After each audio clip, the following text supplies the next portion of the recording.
Yeah, fair to say. We got in late last night, but all good.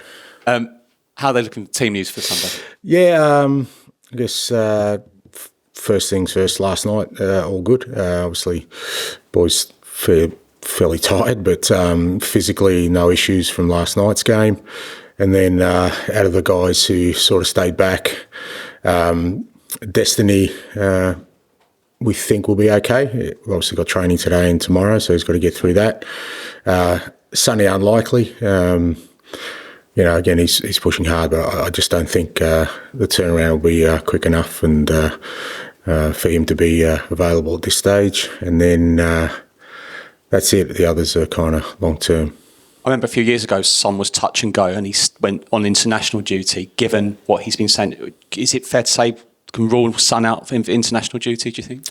Well, yeah, I mean, if he doesn't play for us, and like I said, it's not like he's close, then makes sense. But, again, we always have to be mindful. International duty, national teams take over.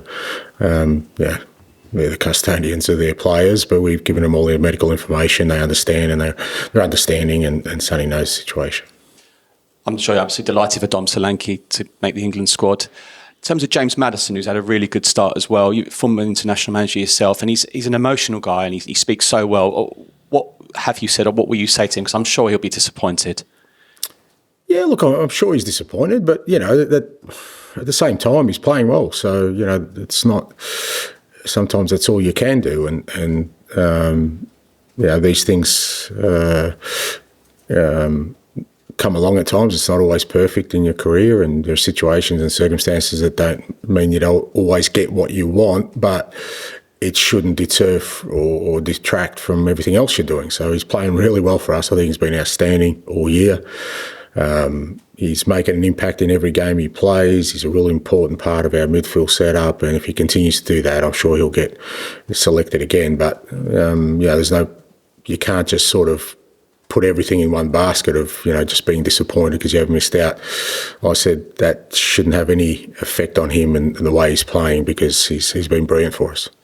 50 games in charge of Spurs last night, flown by. Where do you see Spurs in 100 games under your management?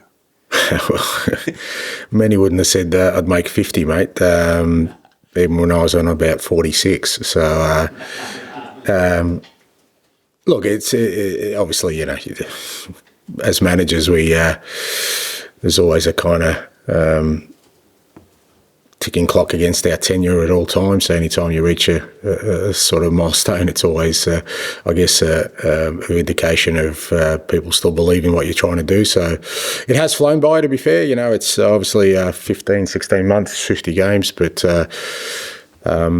enjoyed every one of them, and hopefully next 50 are ones where we can make a real impact. That's what's... Hi, Ange. Hey. Great way to mark 50 games with Tottenham's best winning run for 3.5 years. How close to the desired level is your team right now? Well, it's always kind of a shifting sort of measurement for us, or scale, in that every time you go on sort of any consistent run of form, and I think we've been consistent all year. Obviously, the results in the last 5 games have got the rewards for the performance, but that always kind of makes you even more eager to keep pushing on and get better and see what level we can reach. I still think we're a developing side. We're still very much a young side. The squad's still developing together, which suggests whatever markers we set at the moment, we should be able to exceed. But there's no doubt when you win games, like I said, we have in recent times, that belief and I guess that energy just accelerates, and the key to that is to keep it going. You don't want to let it go. You want to work as hard as we have so far to keep this sort of momentum going. Looking ahead to Brighton, just wanted to ask you about Fabian Hurzeler, 31 years old, younger than most people in this room. What do you make of the job he's done at Brighton? How impressive has he been? Yeah, great. I mean, he's 31. It's crazy, but I think that's about the age I started, albeit at not this level.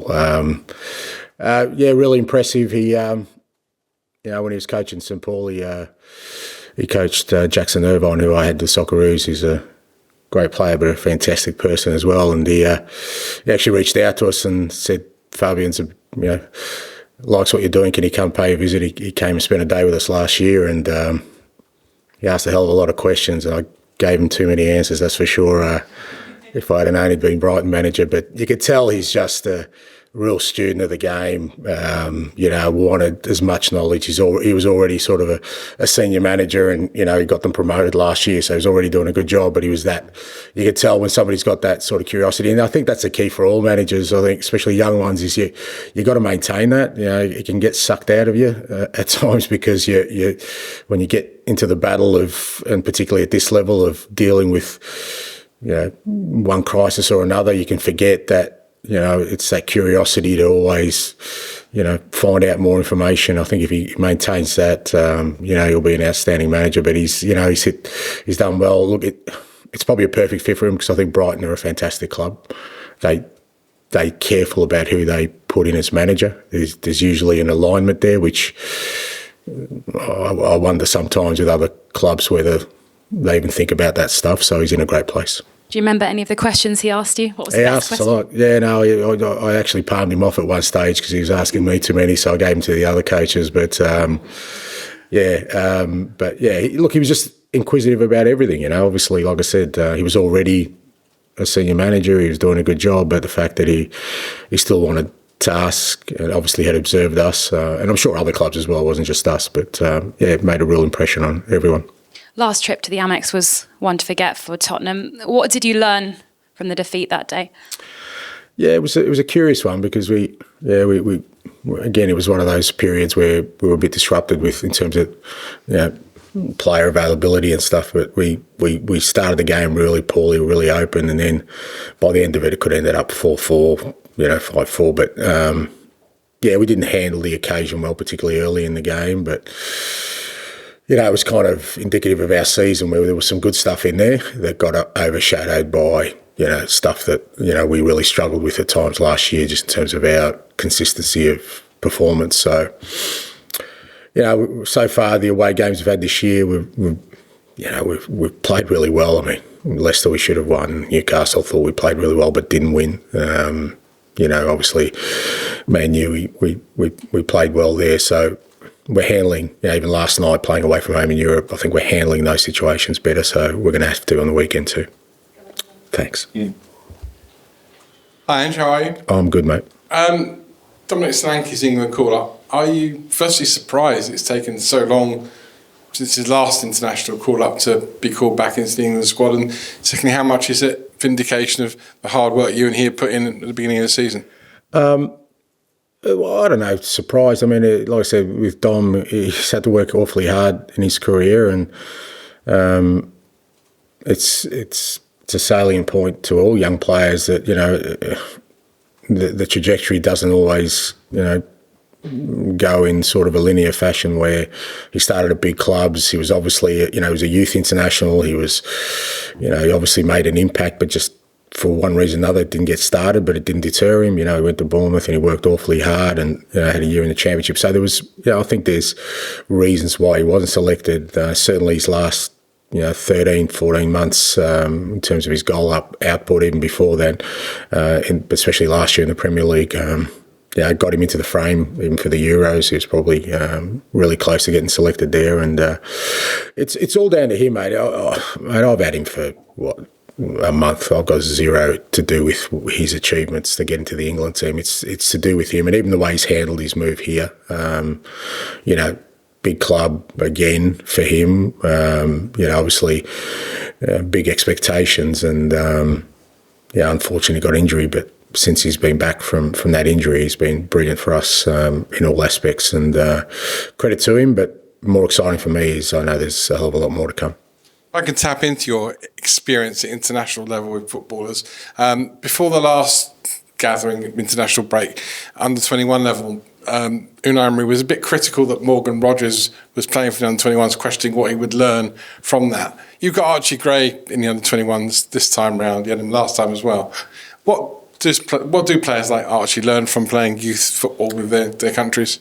Yeah, I guess it depends. I think it's kind of, I always think these things that you should kind of treat them on an individual basis, because I think, for different footballers at different levels in their career, and depending on sort of their workloads, international football can be a real benefit. I think Archie will benefit a lot from being with the under-21s, because you've got to remember with Archie, he's really had 1 year of really senior football, and that was at championship level. He's kind of just breaking into this level now, Premier League level, and I think the more experiences we can give him at this young age, the better he'll be moving forward. But, there could be another player who's already got that, by 18, 19, has that experience, has had 2 or 3 years of senior football. And I can understand maybe under 21 international football, particularly when you're talking about Premier League players and their workloads, you kind of think, is there a benefit? But I really think for the most part, you treat that on an individual basis.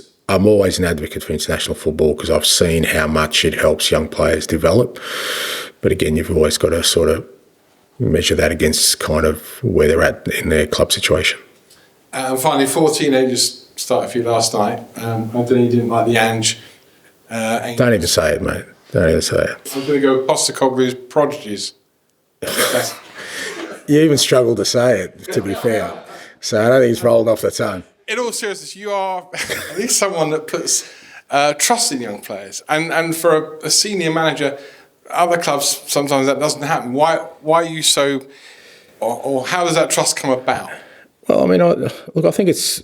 I think most managers would like if they've got talented youngsters to use them. But I just think for us, where we are in terms of as a club, I think it's really important for what we're trying to build. Like I said, I've always felt that clubs that have sustainable success have a real strong underpinning of young players who grow with the team. So that invariably over a course of time, players move on, and when you're looking for replacements, they're already here. And whether that's guys who are, club trained, like particularly say Mikey, Will's had a couple of years with us, or we bringing them in. I think I said last night, the ones we bring in, like we worked really hard to get Archie and Lucas to our club. And part of that was me saying, look, you come to our club, we'll develop you and you will play, you'll get an opportunity. Now, it's easy for me to say that, get them to sign a contract, and then, 3 months later, they haven't played at all. And then, come next window, I go again and speak to the next 18-year-old, and he turns around and says, well, actually, you know what, the evidence doesn't back up what you're saying. So I have that responsibility. But at the same time, they've earned it, and it's an easier decision for me to make when I see them every day and I say, well, you know what, I have no fear about throwing them out there in terms of they're ready for it and they want to contribute. So, it's always a balancing act.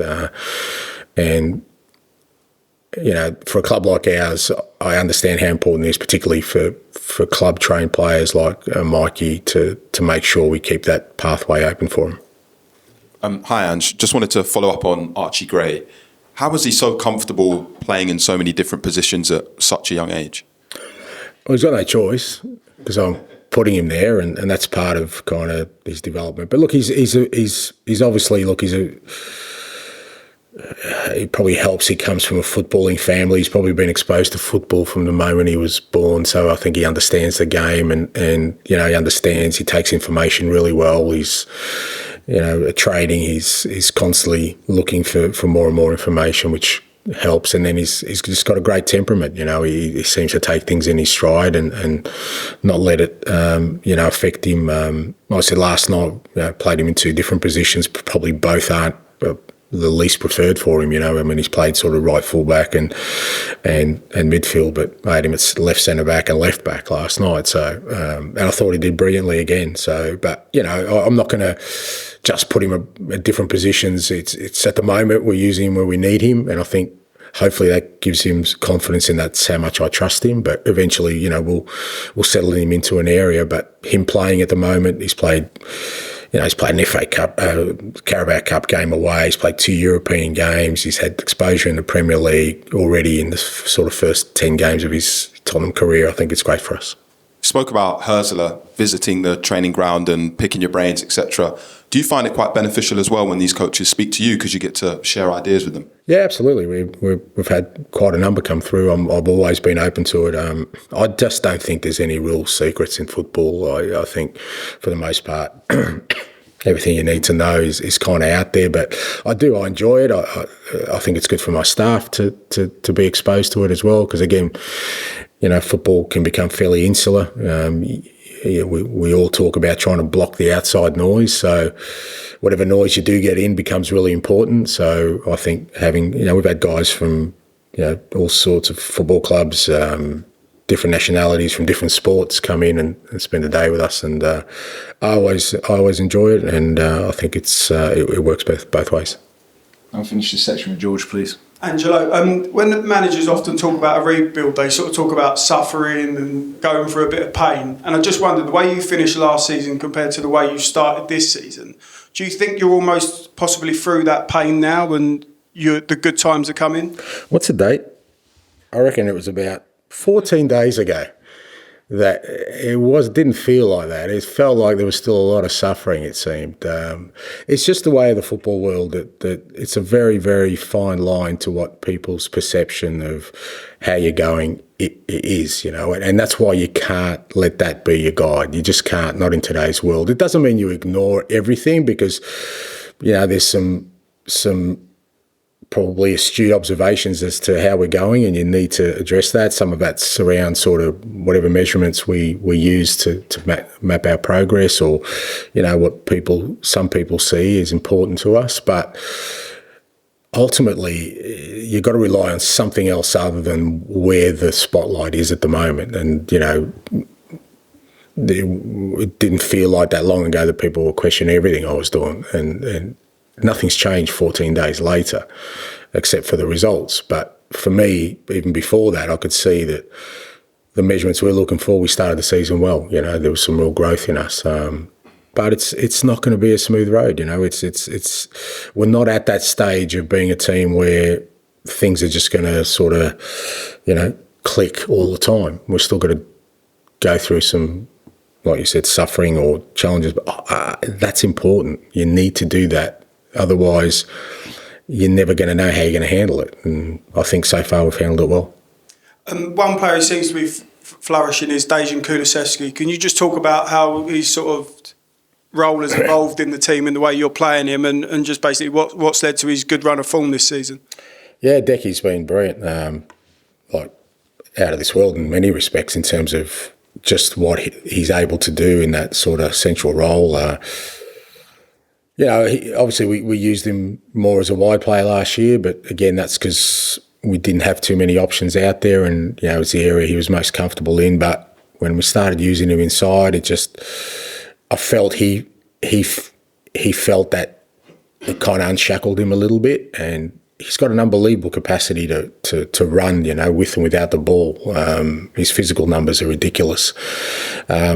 And he has the quality to hurt teams with that. So, I think at times maybe playing out wide, he felt a bit suppressed, because especially in our system, there's a lot of times where you've got to hold your position and just do the thing for the team but not be involved. And he's the kind of player who wants to be involved. So obviously when, we brought a couple of wide players in this year, I really sort of thought, let's go with him inside. Obviously, pre-season played him as a 9 because we didn't have a 9, and even there he made an impact. And the beauty of Decky is, I think he's sort of just getting started. He's really, I think he enjoys the role. I think he can make a massive impact, and it just adds a different dimension to us because there isn't many players like him. And I know you joked about Fabian Hurzeler asking too many questions, but in all seriousness, if you knew he was going to be a Premier League manager this season, would you have still invited him into the training ground last season? Yes, mate. I would. I think there's nothing wrong with being a nice person. Like I said, it's, if somebody comes and knocks on your door and wants a cup of tea, and, you kind of, as a kindred spirit, you let him in your house, mate. It's all right. He's not going to take the furniture or steal the cutlery. You kind of trust that. So, yes, I would have let him in, mate. No problem. Thank you. Thanks, George. I'll be around on Monday then.